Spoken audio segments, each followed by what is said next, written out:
Hello, brothers and sisters. Good day to everyone. Thank you once again for tuning in to our weekly study of God's Word. Napakainit po dito pero okay lang, masaya siya. I'm actually out of the country. Wala po ako sa Pilipinas. At truly, wherever you are, wherever I am, we can still get together when we read and study God's Word and we glorify His name. Praise God. Hallelujah. So before we start, let us pray. We thank you, Heavenly Father, for this wonderful time again of gathering us together to study your word and to hear from you. We pray that you open our hearts and minds, that we will receive from you. I ask for your anointing to be upon me, that I may speak only what you want me to say. And I pray that you will reach out, O God, to each and every person, Lord God, who is listening, watching online. And I pray that you bless them. In Jesus' mighty name we pray. Amen and amen.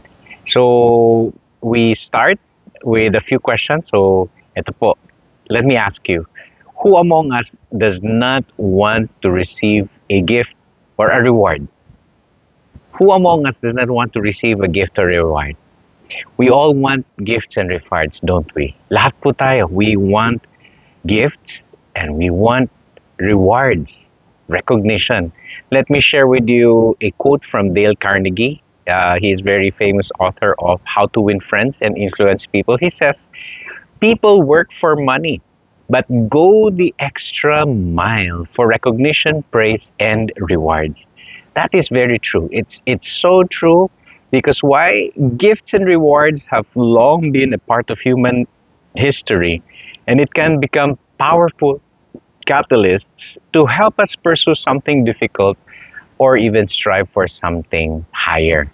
Gifts and rewards can have the following positive effects on us. So I'll share with you po three things that gifts and rewards can do for all of us. One is it enhances our self-worth and it gives validation. For example, a reward provides instant boost in our self-worth. And to a certain extent, it validates us. These are the forms of affirmation towards a person's value and accomplishments. So when a person receives a reward, automatically they feel that they are important and they feel that what they might have done or that the gift or that the reward is something uh, is a result of what they have done. So it is a good thing. It's not necessarily all bad. And second is that it motivates and encourages continued effort. So for example, if a child does something good and you reward the child, the child may feel or may be encouraged, will be encouraged to do that good thing again and again. And so it encourages us to do and to constantly pursue this good thing. So the third one is to provide a sense of achievement and fulfillment. So gifts and rewards provide recipients with a sense of achievement and it gives a person a feeling of arriving, nakarating na siya, at a desired destination after giving their all and going through all these difficulties. For example, um, a student who feels like he really had a struggle throughout his study, uh, years of studying, may feel so fulfilled and so achieved after graduating. So this is what rewards and gifts can do for us. So this week I'd like us to look at the fact that our Lord Jesus Christ offers exactly the same thing to us. He offers us gifts and He offers us rewards. And God knows that humanity desires rewards because He's the giver of good gifts and rewards. Praise the Lord. So let us open our Bible to the book of Revelation. And this week we will be closing our series on Jesus Saves. So we will look at the book of Revelation and let's go to chapter 22, verses 12 to 15. So that's Revelation 22, verses 12 to 15. Let us read together. And this is Jesus speaking. Look, I am coming soon. My reward is with me, and I will give each person according to what they have done. I am the Alpha and the Omega, the first and the last, the beginning and the end. Blessed are those who wash their robes, that they may have the right to the tree of life and may go through the gates into the city. Outside are the dogs, those who practice magical arts, the sexually immoral, the murderers, the idolaters, and everyone who loves to practice falsehood. Praise God. So, the title of our sermon for today is A Call to Remain Faithful. A call to remain faithful. So, these verses come from the very last chapter of the book of Revelation. Huling-huli po ito. And in fact, it is also the last chapter of the entire Holy Bible. So napaka-importante po. Ito na yung closing remarks, kumbaga. These are the closing remarks of God's Word. And these verses were spoken by Jesus Christ Himself. And He offers us both a promise and a warning. A promise and a warning. So let me share with you 4 things or 4 points that we can learn from these verses. So, 4 po na mga bagay na matututunan po natin dito. The first one can be found in verse 12. It says, Jesus Christ will surely return. Sigurado po, tiyak po na babalik ang ating Diyos. Jesus Christ will surely return. It says there in verse 12, Look, I am coming soon. This is what Jesus said. And He declares this as something that is guaranteed to happen. Mangyayari po siya. And this "Look, I am coming soon" phrase of Jesus should have provided us inspiration. Bakit? Kasi we know as Christians, we will look forward to this and we are inspired. We're excited. And so, of course, it also gives hope to all of us. And finally, it expresses a sense of urgency. Kasi I am coming very, very soon. And so His coming, Jesus Christ's coming, is a guarantee. It is a certainty. It is not a distant possibility, but it is a reality. Jesus expressed this reality Himself when He told His disciples in Matthew. Therefore keep watch, because you do not know on what day your Lord will come. Yan ang sabi ni Jesus sa kanyang mga disipulo.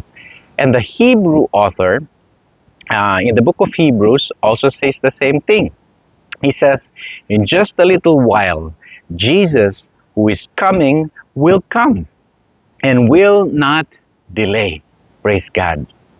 So, knowing that Jesus is coming soon, Jesus is certainly coming, what do you do in your life? How do you live your life today? On a daily basis, paano po kayo namumuhay?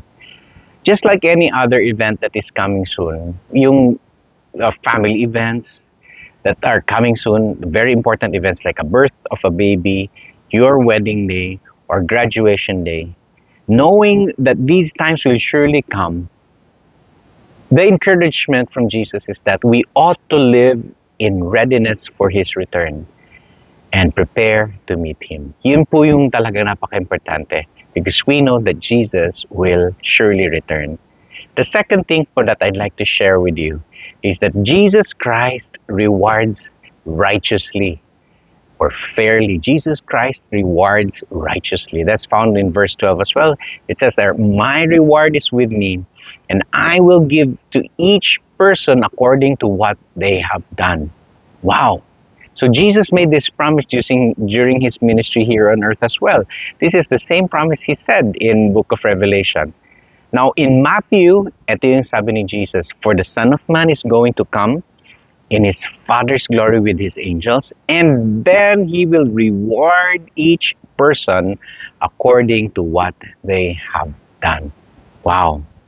Apostle Paul shared the same to the Corinthian church. He said, for we must all appear before the judgment seat of Christ, so that each of us may receive what is due for the things done while in our body, whether good or bad. So pwede po tayo maka-receive ng what we deserve whether it is good or bad.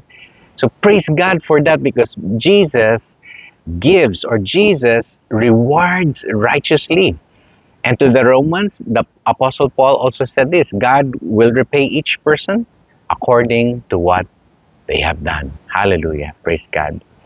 The third thing I'd like to share with you, or the third point I'd like to share, is that Jesus Christ is eternal. Jesus Christ is eternal. He said in verse 13, I am the Alpha and the Omega, the first and the last, the beginning and the end. Praise God. So Jesus identifies himself, and he declares that he is the Alpha and the Omega. This emphasis is meant to tell everyone that he is an eternal God. He is from um, from the past, present, and future, and he is actually from eternity past and eternity future. Wala pong pinagsimulan at wala po siyang katapusan. He is the author and the finisher of our faith, the one who has, who was, who is, and who is to come. So in the Old Testament, in Isaiah, it says there about himself, he said, I am the first and I am the last. Apart from me, there is no God.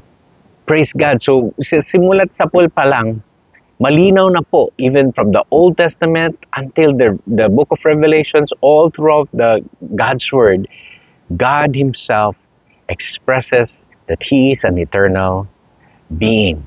Hallelujah. Praise God. And so Jesus gave himself three phrases that describes him as an eternal God. So tatlong bagay po sinabi niya. And we can learn a little bit more about that. So first he said he is the Alpha and Omega. So the Alpha and Omega are the first and last letters of the Greek alphabet. So in reality, by using these terms, Jesus is saying that he encompasses all things from the beginning until the end. So kaya eternal God. And he also used the phrase, I am the first and the last. So this title that Jesus used shows his preeminence. Now, siya talaga, he's above everything, and his sovereignty over everything. Time, space, and matter. So all of his creation, he is above all that. It signifies his eternal existence and authority. The third one that he used, the phrase, is the beginning and the end. This title, or the words, the phrase, I am the beginning and the end, underscores Jesus' role in the initiation and the completion of all things. Siya po nagsimula ng lahat, at siya rin po ang magtatapos ng lahat. And that's why he said that he who began a good work in you will be faithful to complete it. And when God created the heavens and the earth in the beginning, he shall also create the new earth in the end, so that all those who are faithful will live with him in eternity. Praise God. And so the fourth one, we'll go to the fourth one that I'll share with you, is that Jesus Christ shall bless the redeemed. Jesus Christ shall bless the redeemed. And you'll find that in verse 14. So it says there, blessed are those who wash their robes, that they may have the right to the tree of life and may go through the gates into the city. This is the promise of Jesus to all of us who believe in him and who follow him. We have the right to the tree of life. If you remember in the Garden of Eden, Adam and Eve sinned, and God shunned them away, pushed them away from the Garden of Eden, and it was now locked forever. Until this point, when God opens up once again the heavenly city, the godly city, his city, so that we may enter once again and have access to the tree of life. And we may go through the gates into the city because Jesus allowed us to enter. This blessing comes from being cleansed by the blood of Christ. And this cleansing signifies our forgiveness and our redemption. in the book of Isaiah, and relating to the ones who wash their robes. The ones who wash their robes, God comforted his people when God said, though your sins are like scarlet, punong-puno ng dugo, they shall be as white as snow. Though they are red as crimson, that means it's full of dirt, full of sinfulness, full of shame, they shall be like wool. It was the blood of the Lamb that saved you and I. It was the blood of the Lamb that cleansed us from all of our impurities and sinfulness. Hallelujah. And it says, God's word says, by his stripes we are healed and we are made clean. Praise God. So the last one that I'd like to share with you is the fifth one that I'd like to share with you is that Jesus Christ shall exclude the unrepentant. You know, this is something that is quite an unfortunate, sad truth. This is something that a lot of people in today's world will say now, oh, you're judgmental. The Christians are so judgmental. The Christians are very exclusive. But the reality is that there is a righteous God leading and and looking over all of creation, and he will do what is just. So Jesus Christ shall exclude the unrepentant, and that's found in verse 15. And it says there, outside are the dogs, those who practice magic arts, the sexually immoral, the murderers, the idolaters, and everyone who loves and practices falsehood. So this is a very painful truth, as I've said. And outside of the city of God are those who persist in committing sin. All of us have committed sin. None of us have hit the mark. All of us have missed the mark, as God's word said. But those who believe in Jesus Christ, those who follow him, are cleansed. This is a call. This is a very clear call from God to come, to repent, and to turn your way towards him and away from our sinfulness. I hope you're listening today. And I'd like to share with you what dogs mean in the Jewish context. So dogs here would mean that these are unclean animals. Of course, we love dogs today. We love dogs, but a long time ago, the Jewish context of using dogs in the Bible was because these were considered unclean animals. And they were sometimes used metaphorically to describe people who are considered impure or contemptible, sinful po. And in the New Testament, the term dogs is also used. And occasionally it is referring to those people who are considered outside of the community of Christians or outside the community of the faithful. These are the people who refuse to follow God.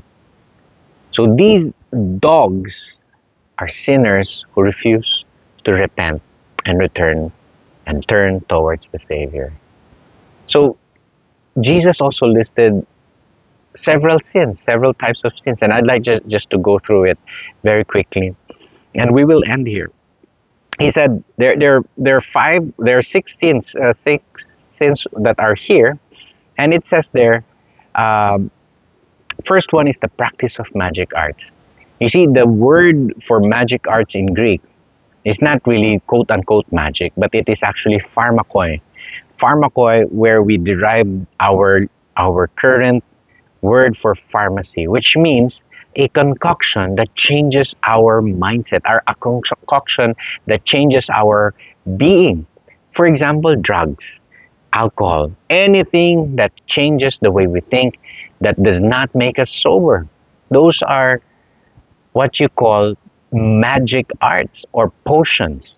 So, bawal pala yun, no? I mean, you don't think about that, but the Bible clearly says it is not right because it changes us. The Bible talks about being sober all the time, being aware, being alert about what's going on. And the only thing that should control us is the Holy Spirit. Yun lang po talaga. But if we lack self-control because of these things, then we are actually practicing magic arts. So the second one is sexually immoral. Of course, that is very clear. That's quite obvious. But when you look at the word sexually immoral, in Greek, it is the word pornoi, which we derive our current word for pornography or porn. So these are all acts of lasciviousness, acts of sexual immorality. Now, God abhors sexual sins. It could be as simple as looking at a woman lustfully, or looking at a man lustfully, or as bad as committing sexual acts that are prohibited in God's word. Sexual immorality. The third one is murderers. This is pretty much straightforward, and I don't think a lot of us are murderers here. But Jesus Christ himself said in Matthew, "You have heard that it was said a long time ago, you shall not murder, and anyone who murders will be subject to judgment. But I tell you," Jesus said, "that anyone who is angry with a brother or sister will be subject for judgment," which means murder and being angry at someone is pretty much the same level. We are all subject to God's judgment. So we have to be careful about anger as well. And idolatry, idolatry is another sin that was listed here. And this can be as vulgar as, worshiping man-made things, nature, but it can also be little things, the subtle things that we don't think might be idolatry. Like, for example, prioritizing others over God. We may prioritize more our wife, our spouse, or our children, or our schooling, or our profession, our work, or even our ministry. All these things, if it is above God, can be an idol. And we have to stay away from idolatry. And the last one is our liars, those who do not believe in doing what is right and what is true. This may be a sad truth for those people who do not believe in God, for those people who shun away, who turn their backs against God and towards sin. But this is a truth that we all have to accept.